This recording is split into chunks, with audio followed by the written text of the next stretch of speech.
Hello guys! ఈరోజు మా friend birthday ఉందని బిర్యానీ తినడానికి అందరం బయటికైతే వెళ్ళాం. వెళ్ళిన మాకు ఒక అన్‌ఎక్స్‌పెక్టెడ్ ప్లేస్‌లో మంచి బిర్యానీ అయితే సెట్ అయింది. అసలేం జరిగిందో వీడియోలో చెప్తాను. వీడియోని లాస్ట్ వరకు చూడండి. అసలేమైందంటే యాక్చువల్‌గా మన దొండపర్తి సోనో విజన్ పక్కనే ఉన్న భలే బిర్యానీలో బిర్యానీ ట్రై చేయడానికైతే వెళ్ళాము. ఈ రెస్టారెంట్ అయితే ఓవర్ క్రౌడెడ్ ఉంది భయ్య. హాఫ్ అన్ అవర్ పైగా వెయిట్ చేసిన తర్వాత వాళ్ళొచ్చి బిర్యానీ అయిపోయిందని చెప్పారు. సరే ఇంకేం చేస్తాలే ఆకలి దంచేస్తుందని బుల్లయ్య కాలేజ్ పెట్రోల్ బంక్ ఆపోజిట్‌లోనే ఉండే రాజు ఫ్యామిలీ రెస్టారెంట్‌కి అయితే వెళ్ళిపోయాము. రొటీన్‌గా దమ్ బిర్యానీ, ఫ్రై బిర్యానీ కాకుండా కొత్తగా కోనసీమ బిర్యానీ, అలాగే గోంగూర బిర్యానీ కూడా ఆర్డర్ చేశాం భయ్య. అసలు టేస్ట్ అయితే ఇంత బావుంటుందని నేనైతే అస్సలు ఎక్స్‌పెక్ట్ చేయలేదు భయ్య.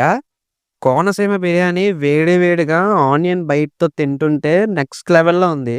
ఇంకా మా ఫ్రెండ్స్‌కైతే బిర్యానీ టేస్ట్ అయితే చాలా నచ్చిందంట. ఇంకా మీరెప్పుడైనా వెళ్తే కోనసీమ బిర్యానీ ట్రై చేయడం మర్చిపోకండి.